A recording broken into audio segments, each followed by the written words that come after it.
Baik, saya akan share screen.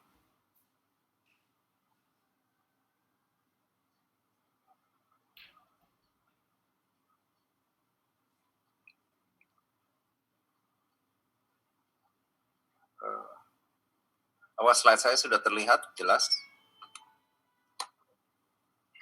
Sudah terlihat jelas, Dok. Ya baik, untuk tidak berlama-lama, persingkat waktu. Izin di slideshow, Dok. Mohon maaf, Dok. Ya. Terima kasih, Dok. Ya, jadi sejawat sekalian, jadi pada siang hari ini ada 4 outline ya, garis besar yang akan saya bicarakan atau diskusikan di dalam topik hari ini, yaitu mengenai sirosis hati, kemudian pendarahan varisial akut, kemudian pendarahan varisial akut pada kondisi khusus ya, yaitu acute and chronic liver failure ya, dan juga kemudian secara prinsip konsep tata laksana medis dan endoskopi pada pendarahan varisial akut. Jadi kalau kita bicara mengenai sirosis hati, saya kira ini sesuatu yang sudah tidak langka lagi ya, artinya ini adalah suatu kondisi yang bahkan mungkin sehari-hari akan ditemukan di praktek klinik kita, ya, di mana kita tahu bahwa sirosis hati ini kan satu kondisi yang terjadi akibat proses kerusakan hati ataupun peradangan hati yang sifatnya sebetulnya kronis ya, artinya tahunan ya. Jadi kalau kita lihat sini bahwa ada satu cedera kronik, kemudian inflamasi, timbul satu fibrosis ya, fibrosis, di mana sebetulnya fibrosis ini kan termasuk dari bagian proses penyembuhan luka pada hati ya. Tentunya ada berbagai faktor lain ya, jadi faktor risiko maupun faktor-faktor lain yang termasuk di dalamnya satu faktor genetik dan juga metabolik. Karena faktor risiko pada khususnya penyakit hati ini biasanya diketahui diakibatkan oleh adanya infeksi virus hepatitis. Nah, akibatnya adalah satu gangguan arsitektur hati ya, yang secara kronis atau bertahun-tahun akan menyebabkan penurunan fungsi hati dan akhirnya timbullah kondisi yang kita sebut dengan sirosis hati. Nah, konsekuensi pada kondisi sirosis hati kita sudah tahu bahwa salah satu tanda yang penting atau kondisi yang menjadi benchmark pada penyakit sirosis hati itu adalah hipertensi portal ya. Walaupun pada akhirnya akan berujung pada kondisi gagal hati atau liver failure. Dan bahkan juga ada komplikasi yang cukup sering kita temukan juga pada orang-orang dengan penyakit hati kronis, yaitu timbulnya satu kondisi yang kita sebut dengan kanker hati atau pertumbuhan sel tumor ya, pada liver. Nah, secara prinsip saat ini kita tahu bahwa hati itu sendiri juga dianggap satu organ yang dia bisa melakukan regenerasi ya. Ya tentunya regenerasi ini kan tidak begitu saja terjadi dan memperbaiki semua kondisi ya. Karena kita tahu bahwa kondisi sirosis sendiri ya, kondisi manusianya, fungsi hatinya tentunya itu membuat prognosis yang berbeda-beda ya, dan dampak yang sudah terjadi sekian tahun ya, yang pada akhirnya juga kita harus mempertimbangkan kemungkinan pasien untuk menjalani transplantasi hati. Nah, ini sebenarnya gambaran ini hanya menunjukkan berbagai komplikasi pada sirosis hati. Ya, saya kira ini sih satu kondisi komplikasi-komplikasi dari sirosis yang sejawat sekalian sih saya kira sudah familiar ya, yaitu adanya varises esofagus ya, termasuk perdarahan, akibat pecahnya varises, kemudian timbul asites ya, pasien datang dengan perut buncit, yang dimana kemudian dari asites bisa timbul infeksi ya, yang kita kenal sebagai peritonitis bakterial spontan. Kemudian akhirnya juga asites akan bisa mengganggu sirkulasi ya, sistemik, dan pada akhirnya secara patofisiologi akan menyebabkan juga sindroma hepatorenal ya, gangguan ginjal. Dan juga selain itu kita tahu bahwa hati kan berhubungan sekali dengan masalah detoksifikasi ya, sehingga bisa timbul kondisi yang kita sebut dengan ensefalopati hepatikum. Dan juga pada gagal hati, tentunya pasien biasanya akan timbul satu kondisi hiperbilirubinemia, atau yang pada secara klinis kita bisa deteksi dengan adanya satu kondisi ikterus ya.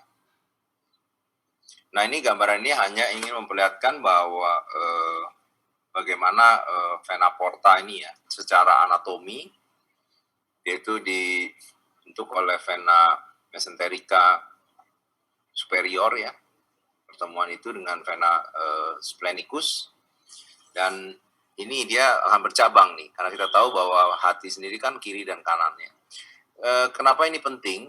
Selain pada masalah sirosis, tentunya ini sangat penting terkait dengan gangguan vena porta pada pasien-pasien yang juga misalnya dia terdapat kondisi tumor atau kanker hati ya, yang dimana dibutuhkan satu treatment atau tata laksana lanjutan, termasuk pertimbangan misalnya operasi ya, reseksi ataupun transplantasi hati. Nah, pada gambar ini kita lihat berbagai penyebab ya, penyebab daripada hipertensi portal. Ya, tentunya kita tahu bahwa hipertensi portal itu kan tidak semata-mata diakibatkan oleh sirosis hati, walaupun di negara kita paling banyak penyebabnya tetap akibat adanya sirosis hati, ya. Baik infeksi virus ya maupun infeksi lainnya. Dan kemudian kita lihat bahwa ada juga kasus-kasus yang sebetulnya gangguan itu terjadi secara kongenital ya, termasuk seperti sindroma Budd-Chiari ya, sindrom, dan juga ada satu trombosis ya, trombus ya, penyumbatan pada pembuluh darah yang tanpa menyebabkan adanya kondisi sirosis, tetapi dia menyebabkan peningkatan tekanan vena porta, pada akhirnya timbul juga satu komplikasi daripada hipertensi portal. Ya, ini klasifikasi yang diambil dari Perhimpunan Liver di Amerika ya, American Association for the Study of Liver Disease ya, di tahun 2017. Kita lihat di sini bagaimana tadi saya katakan bahwa pengukuran daripada tekanan vena hepatik ya, gradien pada vena hepatik ya, atau yang dikenal tadi sebagai HVPG. Di sini kita lihat berdasarkan itu bisa kita mengklasifikasikan dengan berbagai jenis penyebabnya ya, kita lihat di sini ya. Jadi pada kondisi-kondisi yang normal gradiennya mungkin bisa bahkan adanya trombosis ya. Juga gangguan-gangguan yang tidak terkait dengan sinusoid hati. Ya. Tapi kalau pada kondisi sirosis ya, itu dia gradien itu bisa meningkat. Yang meningkat artinya bahwa pada pengukuran itu kita bisa dapatkan satu peningkatan tekanan.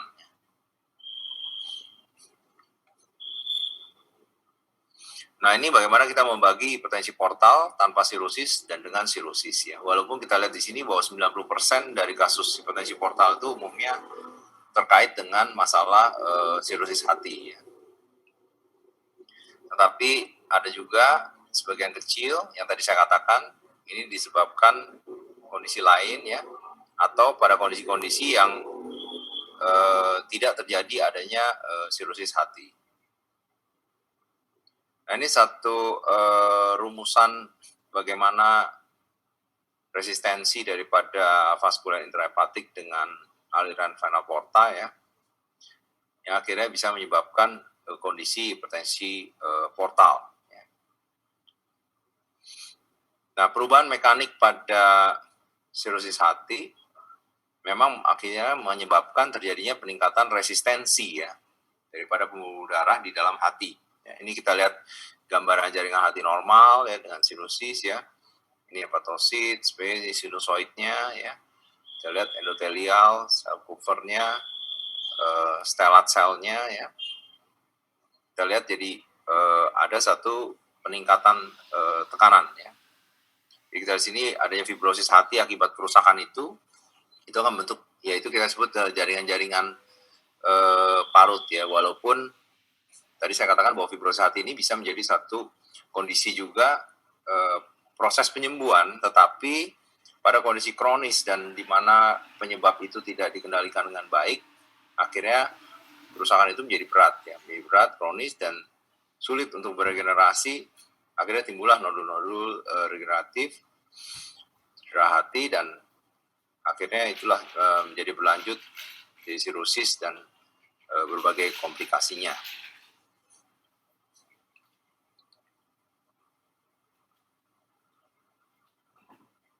Ya ini juga dikatakan bahwa perubahan dinamik ya pada sirosis hati itu juga akan meningkatkan resistensi daripada vaskuler intrahepatika ya. Di sini kita lihat gambarannya ya, pada normal dan pada kondisi hati dengan fibrosis atau kerusakan hati yang lanjut ya. Jadi adanya satu proses ketidakseimbangan antara vasokonstriktor dan vasodilator endogen ya. Juga akhirnya menyebabkan peningkatan tonus vaskuler intrahepatika. Nah ini satu gambarnya saya kira sering kita lihat, sering kita dapatkan apalagi pada waktu kita pendidikan ya, kita belajar bagaimana terjadinya satu kondisi hipertensi portal. Ada satu disfungsi di daerah sinusoid ya, ada gangguan arsitektur hati ya, dan juga peningkatan daripada tonus-tonus pembuluh darah ya, sehingga arsitektur sendiri itu akan dilihat dari adanya nodul regeneratif, fibrosis ya, peningkatan daripada tonus itu akan meningkatkan vasokonstriktor dan juga mengurangi vasodilator ya. Dan akhirnya ada perubahan statik, dinamik menyebabkan satu resistensi ya. Resistensi akhirnya terjadi hipertensi portal.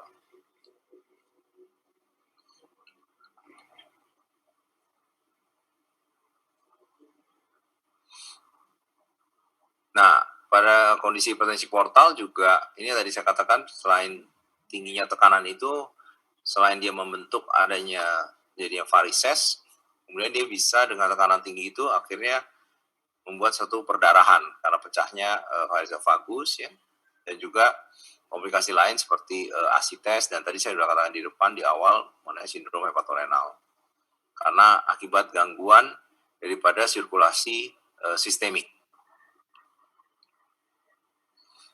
Nah, kita tahu bahwa varises ini kan akibat adanya satu kondisi pelebaran vena di esofagus ya. Dan juga bisa terjadi juga yang disebut varises gaster ya, varises yang dikenal istilah kita banyak kenal istilah namanya varises fundus ya, karena itu terjadinya di daerah fundus.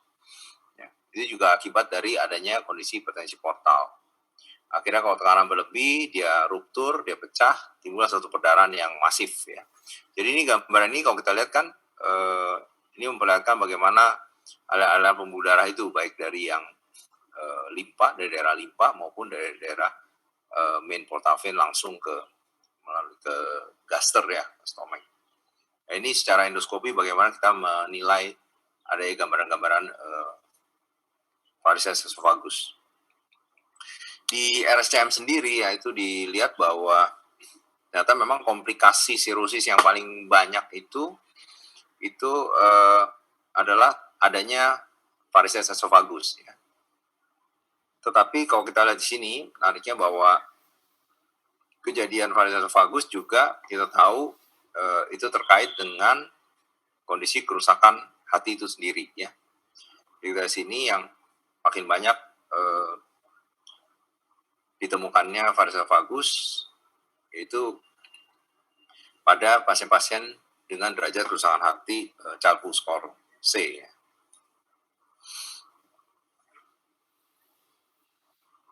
Ya, ini juga tadi memberikan satu gambaran ulang yang memperjelas bagaimana retensi portal, kemudian timbulnya satu peningkatan retensi pasukan terapeutik ya. Dan ini membuat satu gambar varises, dan akhirnya kalau sini tekanannya makin tinggi, akhirnya dipecah, timbul satu ruptur dan perdarahan. Ini satu gambaran bagaimana satu kondisi perdarahan varises akut ya, yang kadang-kadang tidak terlihat jelas gambaran varisesnya karena begitu hebat. Dimana kita tahu bahwa perdarahan varises ini juga bisa fatal dan dianggap satu kondisi gawat darurat dan juga membahayakan nyawa ya. Tapi kalau kita lihat belajar dari tadi ya, kondisi yang namanya varises tersebut, tentunya itu tidak hanya sekilas apa yang kita lihat ya. Kadang-kadang apa yang kita lihat ini tidak terlalu jelas, besar ya. Jadi tidak semua varises itu akan terlihat besar pada waktu dilakukan pemeriksaan endoskopi. Karena kita tahu bahwa varises ini kan dasarnya dia kan dari dinding ya.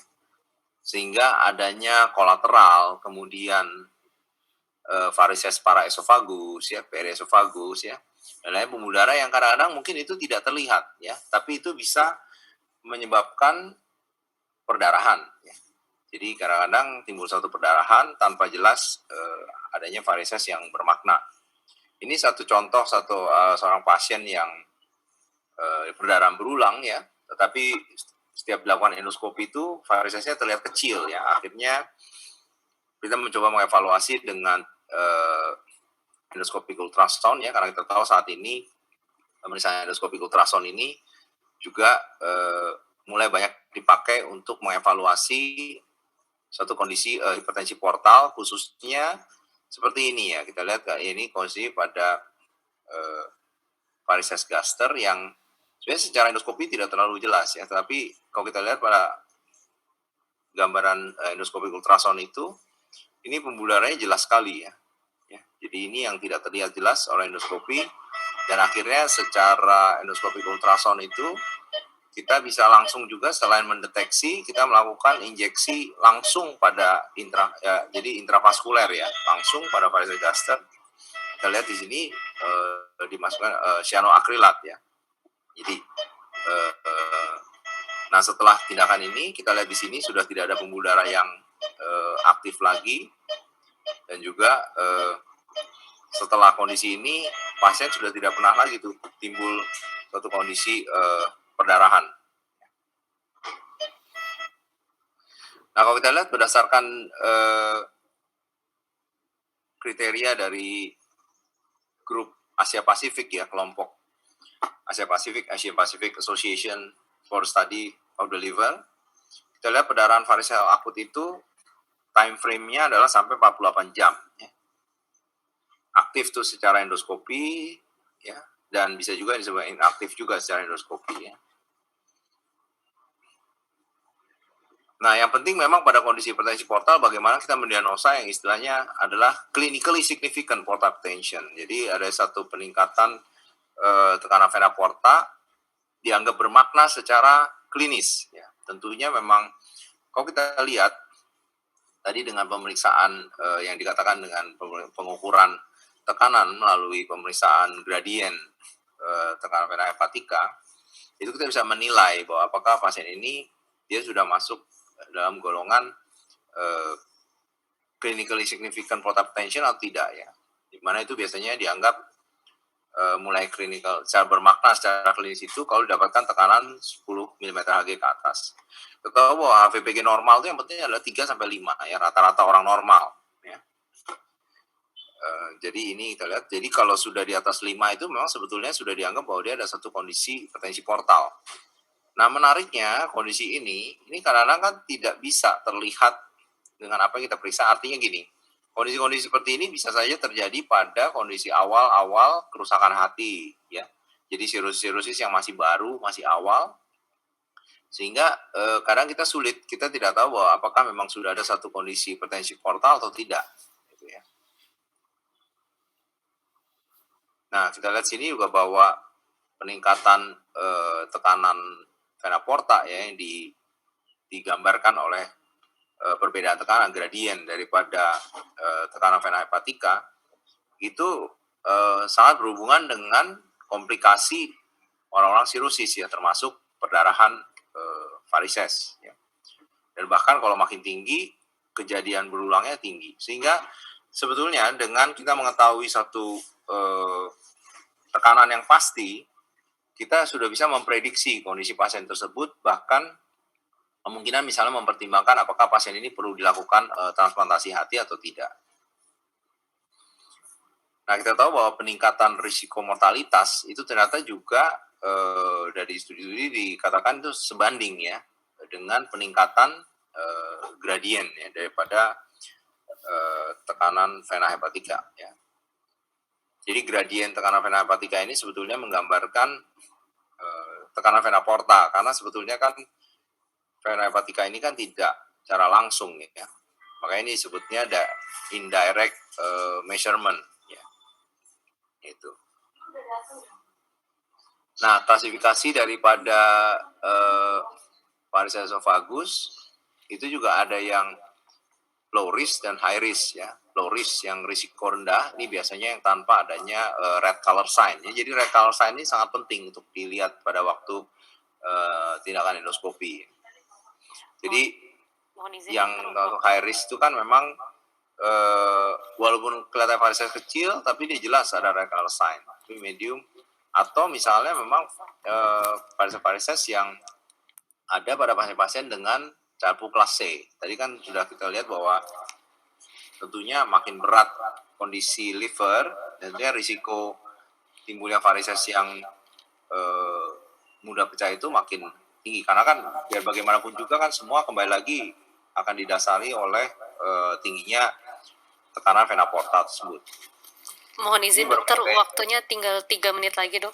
Ya, oke. Ini berbagai gambaran ya, gambaran stratifikasi risiko varises esophagus. Nah, ini untuk yang varises gaster ya. Varises gaster berdasarkan SARIM classification ya, bagaimana diklasifikasi tipe 1, tipe 2 ya. Nah, studi dari kelompok kita di RSCM ya, pada pasien-pasien sirusis sebanyak 328 pasien yang kita kumpulkan di publikasi di jurnal gastroenterologi hepatologi open ya. Ini kita publikasi di tahun 2020, ternyata probabilitas terjadinya perdarahan parsial itu sebesar 75,1% pada pasien dengan calpu C, dan juga tingginya itu dilihat dari adanya varises gastroesophageal ya. Jadi kembali lagi bahwa calpu C score ini menjadi satu kondisi yang penting ya. Dan juga risiko mortalitasnya akan meningkat ya dengan makin beratnya derajat kondisi penyakit hati. Ini contoh gambaran-gambaran varises gaster ya. Dan kita tahu bahwa rekomendasi bahwa pada pasien-pasien khususnya yang udah dianggap rekomendasi itu harus menjalani pemeriksaan endoskopi ya. Tapi memang pada rekomendasi APASL itu semua pasien dengan sirusis itu sebaiknya memang menjalani screening endoskopi untuk mengetahui apakah ada satu potensi untuk kondisi hipertensi portal yang menjadi pecah pembuluh darah apa tidak. Ini contoh gambaran yang tadi saya katakan ya, bagaimana kita melakukan pengukuran gradien ya, vena hepatika. Jadi masukkan kateter di dalam vena hepatik untuk mengukur tekanan baji dibandingkan dengan tekanan bebasnya. Ini juga kemudian di balon dan tanpa di balon, sehingga kita mendapatkan tekanan bebas, tekanan baji. Nah, itu yang akan menggambarkan secara sinusoid itu tekanan vena porta. Ini juga bagaimana kita bisa melakukan secara transjugular ataupun transfemoral ya. Ini contoh saja. Nah, ini berbagai modalitas untuk mendiagnosa secara non-invasif ya, untuk mendeteksi adanya varises ya. Tetapi memang non-invasif ini kan hanya dilakukan untuk mengurangi, artinya tidak semua pasien mungkin harus menjalani pemeriksaan invasif terlebih dahulu ya. Walaupun pada akhirnya endoskopi itu tetap dianggap yang paling baik. Ini tadi saya kira sudah bahwa bagaimana kita menstratifikasi risiko kejadian adanya varicella vagus berdasarkan pemeriksaan HVPG.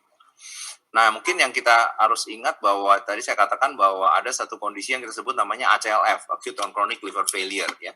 Chronic liver failure di mana kita tahu bahwa perbedaan dengan acute liver failure atau gagal hati akut, bahwa ini biasanya pasien-pasien ini sudah terdapat satu penyakit hati kronis di mana ada satunya acute injury ya, apapun baseline penyakitnya, itu dia bisa menjadi memburuk secara cepat ya. Itu yang kita sebut dengan acute chronic. Jadi ada satu timeline, jadi ada acute insult dan timeline-nya ini ya. Nah, ini yang penting buat ACLF. Nah, ini satu definisi ACLF dari Asian Pacific Association for the Study of the Liver ya, di mana ada satu perburukan dalam waktu 4 minggu ya. Tapi yang paling penting adalah salah satunya acute insult ya. Tentunya ada gangguan koagulopati ya, dan berbagai komplikasi yang kita biasa dapatkan pada orang sirosis tapi secara cepat. Nah, pasien ACLF ini biasanya HVPG-nya itu tinggi sehingga dia lebih gampang timbulnya satu perdarahan varises ya. Tetapi masalah lain, kemudian kita harus ingat bahwa pada kondisi penyakit hati juga ada satu masalah koagulopati ya.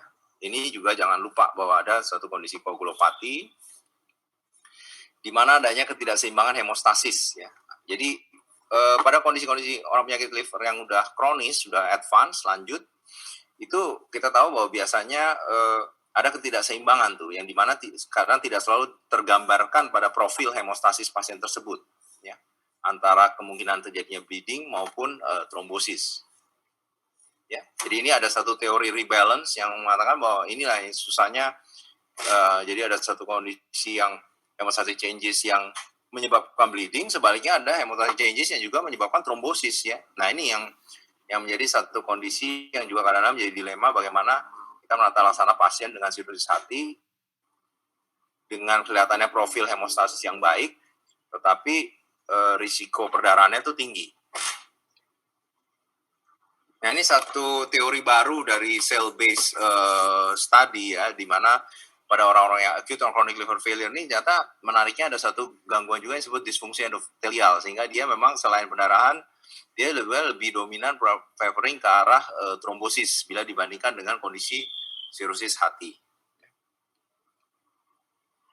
Nah, pada kondisi acute variceal bleeding ya, perdarahan variceal akut pada ACLF, memang ini dianggap bahwa dilakukan tips ini adalah satu tindakan untuk mengurangi portal pressure, dipasang shunting, nih kita lihat di sini ya.